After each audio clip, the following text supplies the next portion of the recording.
여러 가지가 이야기가 있는데 그저 첫 번째가 이거였어요. 장시호는 최순실이 전화기로 이렇게 버튼 누르잖아요. 그 순서를 기억해가지고 박근혜의 차명폰 뒷자리 4글자를 기억해내서 그렇죠. 그걸 토대로 통화를 500 몇 번인가? 570번 했다는 거로 밝혀낼 정도. 그렇죠. 정말 똑똑하지 않습니까? 왜 이 집안 내에 나름 브레인이라고 그랬잖아요. 그리고 기억력도 굉장히 좋고 그리고 굉장히 살갑게 대하면서 수사에 아주 입에 혀처럼 정말 알토란 같은 정보를 쏙쏙 잘도 얘기를 해준다는 거죠. 근데 뭐 이 사람이 뭐 민주주의를 위해서 이러겠습니까? 자기도 이제 이 국면에서 살아나갈 이제 국리를 하느라 그런 것이고 사실 최순실로부터 받았던 개인적인 압박 같은 것이 있었다는 거죠. 그렇지. 예. 둘이 경쟁 관계였던 것 같아. 뭔가 어느 면에. 그럴 수 있지. 뭐 경쟁 내지는 싫은 이모. 자기를 뭐 이제 뭐 뺨을 때렸다라는 얘기도 있고 하는 등등. 그러니까 그 이모의 유세가 싫고 자기가 그거에 명령을 하달받는 위치에 놓이는 것이 싫었던 사람으로 원래 조폭 영화 뭐 느와르물에 보면 이렇게 누가 누구 등다리에 칼을 꽂는가라는 것을 보면 결국은 이렇게 그냥 별거 아니라고 생각했던 자기 꼬봉의 칼에 항상 등다리를 맞게 되잖아요. 비유가 너무 좋아. 그러니까 그런 거라고 생각이 드는데 참 이 사람은 재밌는 캐릭터이긴 한 것 같아요.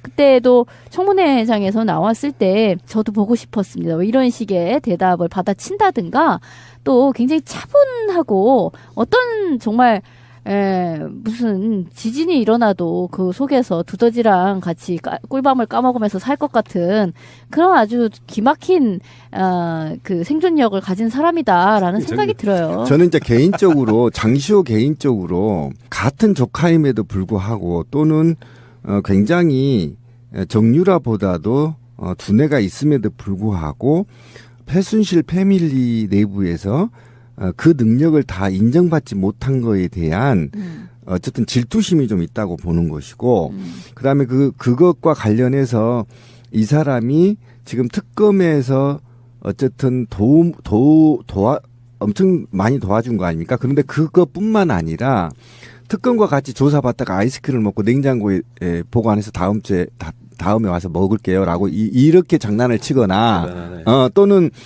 이재용을 오다 가다 이제 특검 사무실 만나면 안녕하세요 인사도 이제 반긋하게 하고 회장님 안녕 안녕 이런 거에 그러니까 모른다고 말을 할 수가 없는 거잖아. 그렇지, 그렇게 얘기를 해버리면 얼마나 난감하겠어. 이재용 입장에서 왜 아는 척하지? 막 이럴 거 아니야.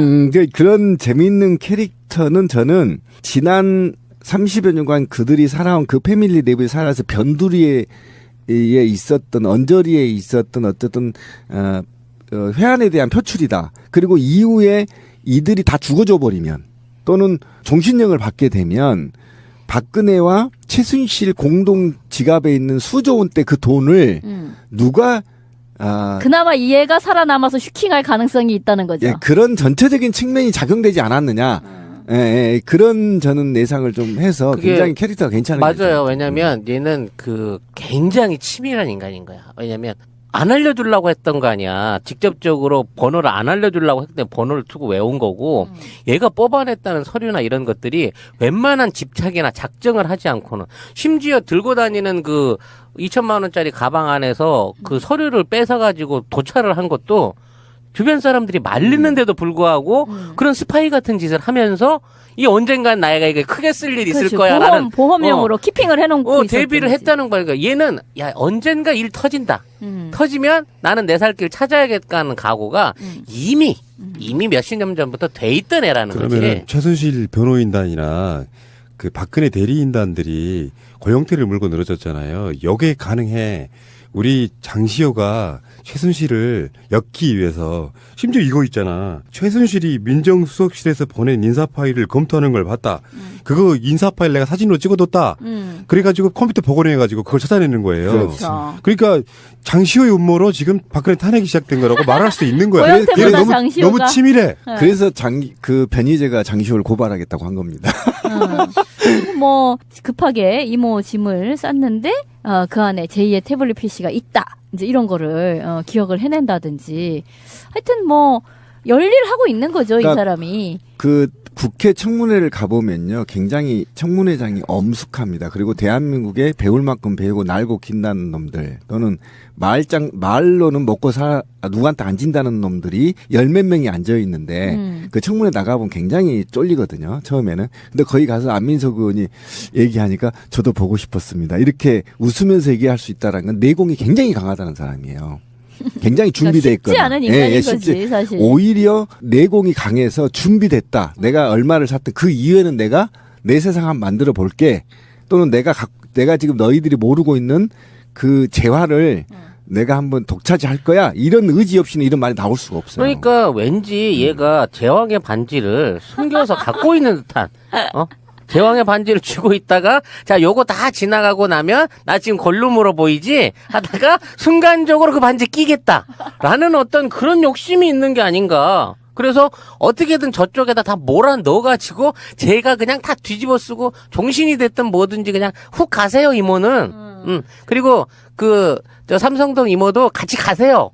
대신, 나머지는 내가 잘 관리해드릴게. 응? 이런 거지. 근데 뒤에 그 의도는 일단 빼고 이야기해야 더 선수해 보이는데. 어떻게 걔를 순수하다고 볼 수가 있어. 아니 근데 모양새는 그런 느낌이잖아. 그렇죠. 한편이었던 자기 부하가 보스를 칼로 찌르면서 가십시오.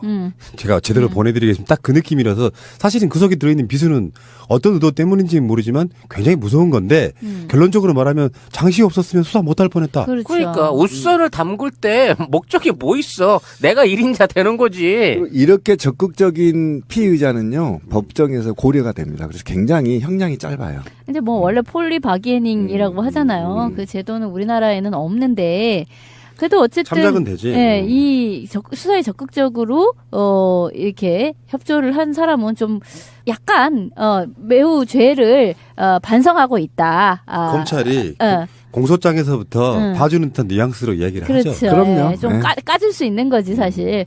어쨌든 그런데 이 사람은 처음에는 이 사람이 수감 생활을 너무 잘한다는 거야. 체질이네.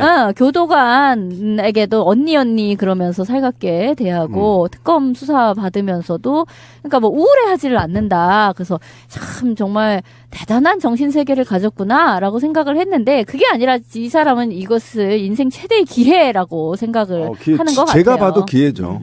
그렇잖아요. 다 연루된 지금 13명인데 이후에 나만 살아남을 겸. 이후에 특검법이나 기타 법이 또 박근혜가 구속이 될 경우에는 사실상 그 패밀리에서 맹주로 자리 잡을 수 있고 또 구속된 자들이 그래 너라도 내가 잡고 우리 정유라를 좀 보필해야 되겠다.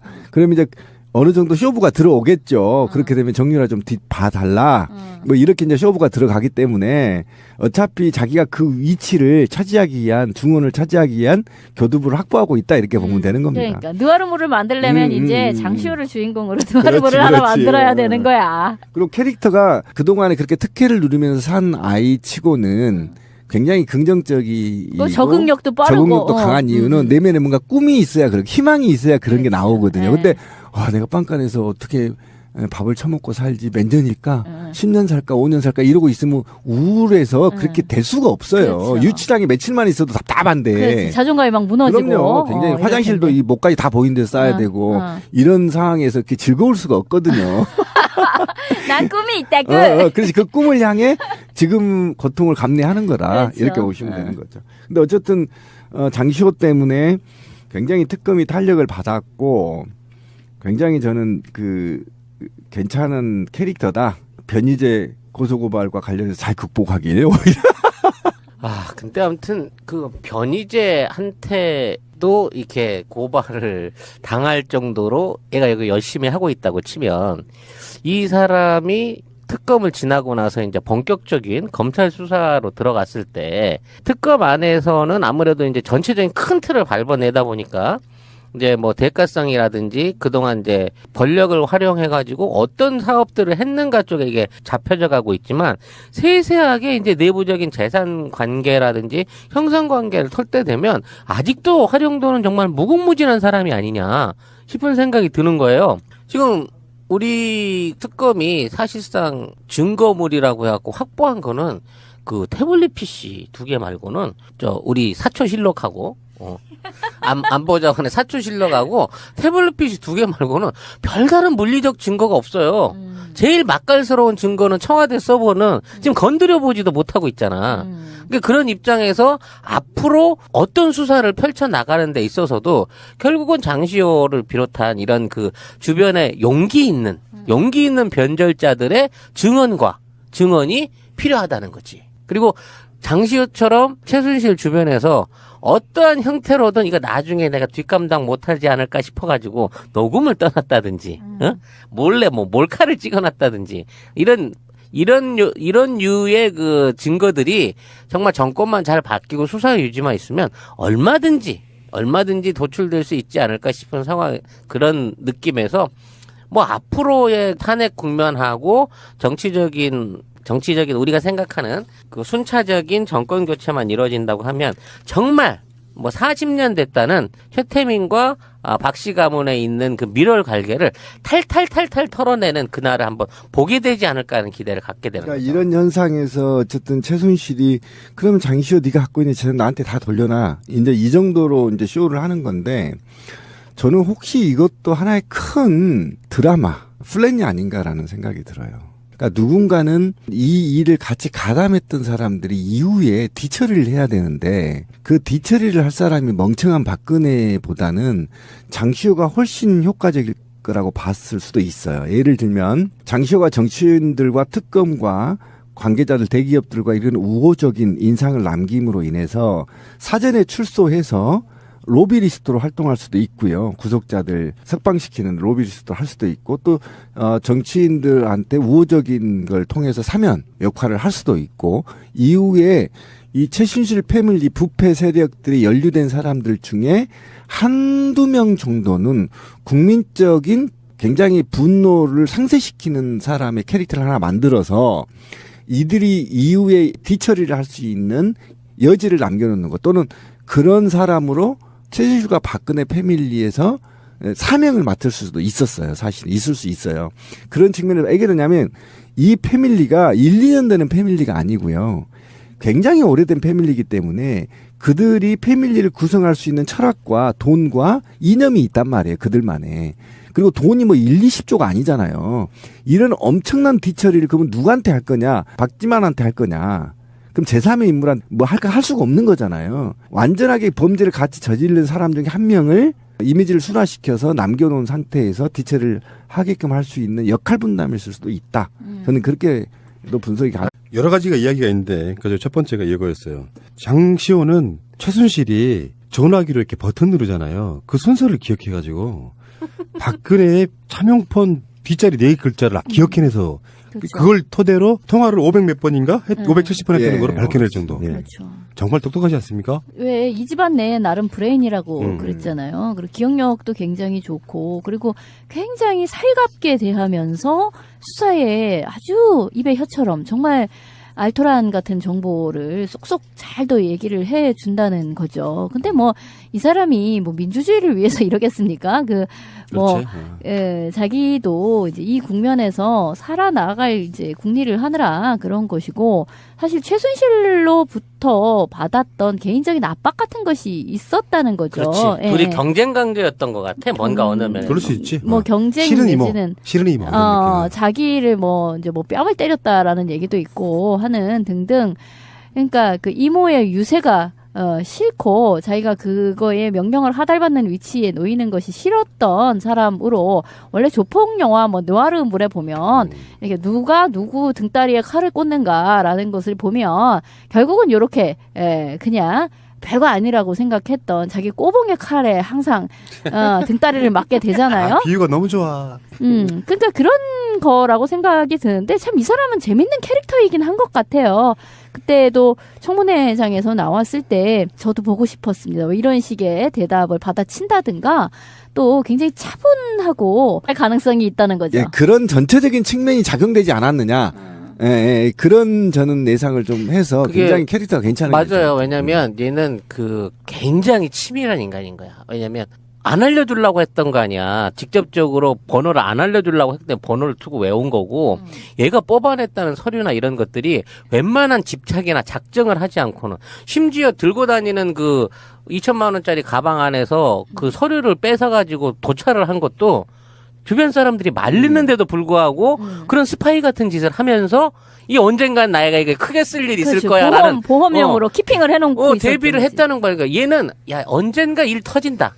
터지면 나는 내 살 길 찾아야겠다는 각오가 이미 몇십 년 전부터 돼 있던 애라는 그러면 거지. 최순실 변호인단이 어떤 정말 무슨 지진이 일어나도 그 속에서 두더지랑 같이 꿀밤을 까먹으면서 살 것 같은 그런 아주 기막힌 그 생존력을 가진 사람이다라는 생각이 들어요. 저는 이제 개인적으로 장시호 개인적으로 같은 조카임에도 불구하고 또는 굉장히 정유라보다도 두뇌가 있음에도 불구하고 최순실 패밀리 내부에서 그 능력을 다 인정받지 못한 거에 대한 어쨌든 질투심이 좀 있다고 보는 것이고 그다음에 그것과 관련해서 이 사람이 지금 특검에서 어쨌든 엄청 많이 도와준 거 아닙니까? 그런데 그것뿐만 아니라 특검과 같이 조사받다가 아이스크림을 먹고 냉장고에 보관해서 다음에 와서 먹을게요라고 이렇게 장난을 치거나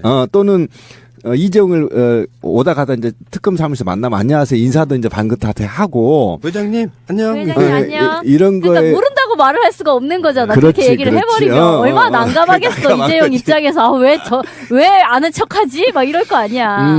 그런 재미있는 캐릭터는 저는 지난 30여 년간 그들이 살아온 그 패밀리 내부에 살아서 변두리에 있었던 언저리에 있었던 어쨌든 회한에 대한 표출이다. 그리고 이후에 이들이 다 죽어줘 버리면 또는 종신형을 받게 되면 박근혜와 최순실 공동 지갑에 있는 수조 원대 그 돈을 누가 그나마 이 애가 살아남아서 슈킹할